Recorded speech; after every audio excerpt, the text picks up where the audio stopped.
Good morning, this is Nicholas from Gandora Gaming, and today I bring you guys another forgotten leader, that being Purple Black King. So, you're probably wondering, how could the King be a forgotten leader? This leader only came out literally 2 sets ago, and today I say absolutely. This leader came out in OP08, and he's only our second ever Purple Black leader introduced into the card game.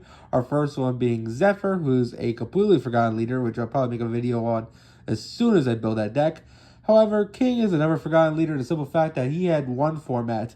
As soon as he came out in OP08, he was a star. He was predicted to be one of the best decks of the game. However, everyone realized 4-life leaders aren't that great. Thus, him, Pudding, and Marco kind of fell off to the wayside. However, I do feel like this leader does have a home. I think the only thing really holding this deck back is the fact that it is a 4-life leader. It does have trouble against some of the very aggro decks in the format, like Blue Dolphy. Not to mention, it does get curve stopped by Blackbeard for a simple fact there is a lot of on plays in this deck. Thus, I've tried to build this deck as best as possible to deal with Blackbeard. There's still a couple of on plays in this deck, but I decided to make the deck more centered towards defeating Blackbeard. So if you're wondering why the ratios might be weird or why some cards are in here and why others aren't, keep that in mind. So let's get straight into this. So first things first, this is Purple Black King, and he's a pretty great leader. So basically, he has the ability, activate main, you may -2 Dawn, in order to basically either, if you have 5 less in hand, draw 1, or give -2 cost to a character on your opponent's field. This is a pretty powerful ability, and it has some great synergies with the Purple-Black color scheme.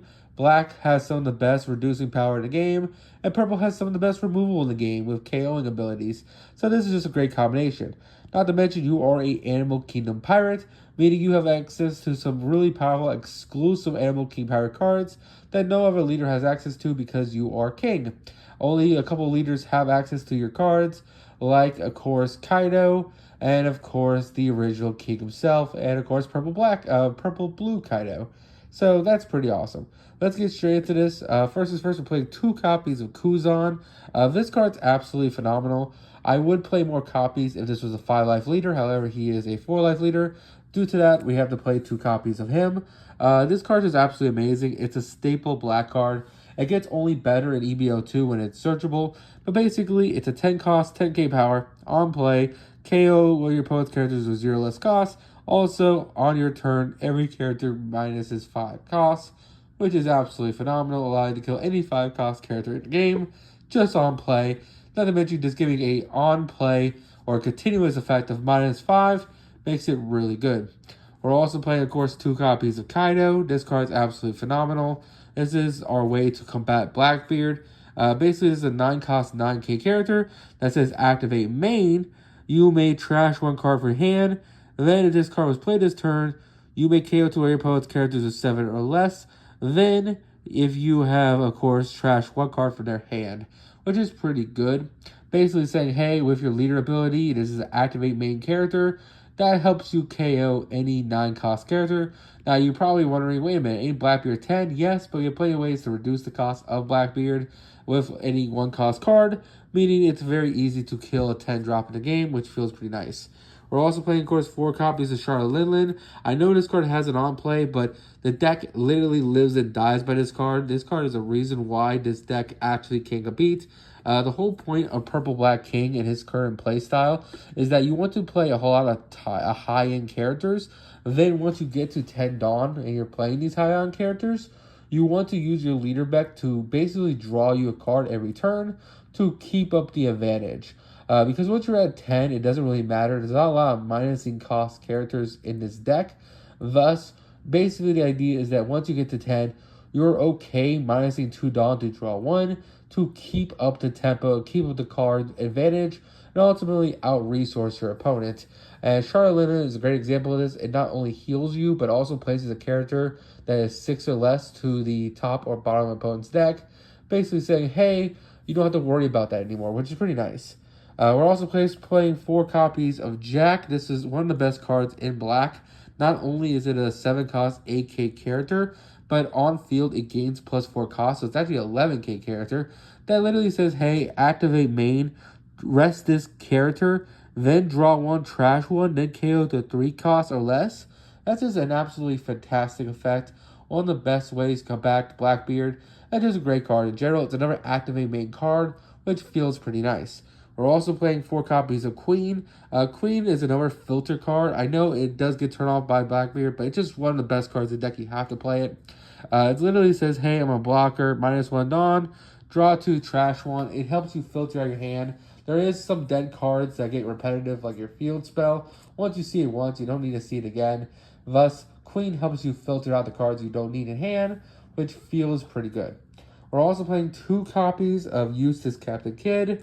This card is just a 2 over the deck. It's not searchable, but basically when you return Dawn to the Dawn deck, this basically restamps the Dawn, which feels pretty good, making your leader only cost 1 Dawn to draw you a card or give -2 to a character instead of the initial 2 cost minus, which feels pretty nice. It also pays for effects like Queen or Big Mom if this card's on field, which also feels really nice.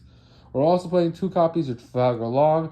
Yes, it's another on-play blocker. However, it does rip cards out of your opponent's hand against certain matchups like an L. You do need the card that just messes with your opponent's hand. And Trafalgar Law is one of the best cards to do that. It's just a 4/5 that says, hey, on play, -1 Dawn. And then if your opponent has 7 more cards in hand, they trash 2 cards from their hand randomly, which feels pretty nice. We're also playing 2 copies of Charlotte Brûlée. This is another Big Mom card, which is searchable in the deck. It's a 4/1 that basically says on KO at Ramp of Dawn, which feels really nice. I would play more of it. However, I feel like I like the diversity in my blockers. So I think 2 is fine. But if you feel like you're running into more Blackbeards in your locals, I would cut the 2 laws for 2 more Brûlées. It's up to you. Finally, for our last 4K, we're playing Hiarto Kumaza. This is a 4-cost 5K. 2K counter character that says, hey, when a Dawn returns to the Dawn deck, you get to KO a 2 or less, which is absolutely phenomenal with your leader ability.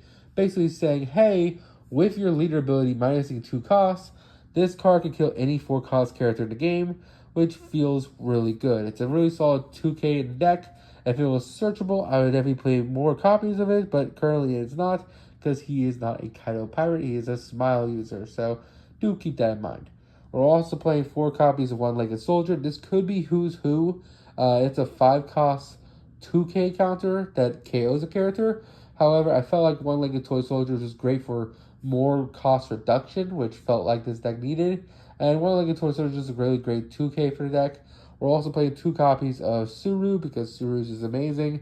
One of the best black staples. 1 cost, on play, give minus a character 2 costs. Also, this is another activate main, which feels nice. We're also playing, of course, 4 copies of Sakura, which is another activate main to minus cost to a character.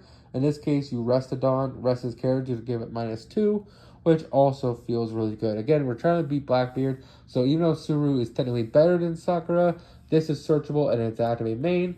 Thus, we're playing it here. This is also another activate main, so there you go. We're also playing 2 copies of Queen.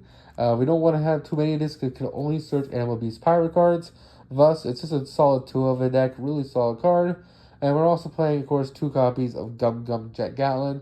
There's a lot of non-counter in this deck, and we just need a 0-cost event to help us unbrick ourselves sometimes. Not to mention, its trigger just ramps us, which is really, really nice. We're also playing 4 copies of We're Going to Claim the One Piece. This card's absolutely incredible. It's our searcher in the deck. Not only does it search Big Mom Pirates and Animal Beast Pirate cards, but it's also just a trigger to activate the effect main, so it's better than a Searcher Queen, so it's just a must-have 4 of the deck. And finally, for 1-cost events, we're playing 2 Ice Age. This card will be played in every black deck until it's banned. I want to play more copies of it, but I have a feeling it's going to get banned, so I'm just playing it 2 because I want to get used to this deck not relying on this card. Finally, we're playing 4 copies of the Field Spell, the Heart and Soul of the deck. This card is one of the best mulligan targets for the deck. Hey, it's a 3-cost event, stage that literally says, hey, if your leader's Animal Beast Pirate, rest this stage to ramp 1, which feels absolutely amazing. And speaking of leader lock characters or events, we're playing 2 copies of Conquest of the Sea. This is a 6-cost event that is basically the Animal King Big Mom Pirate version of our lovely Gravity Blade, but for purple. It's a 6-cost event that says, hey, activate main -2 Dawn. Then if your leader is Big Mom Pirates or Animal Kingdom Pirate characters, you get to KO 2 of your opponent's characters with 6 or less. which feels absolutely phenomenal, especially if you can do your leader ability, which actually makes it a 8 or less, which feels actually really incredible. So that is it for the deck profile. I hope you all enjoy. Like and subscribe. Stay tuned to the next one. I hope you all tell me in the comments how you think. See you on the next one. Bye-bye.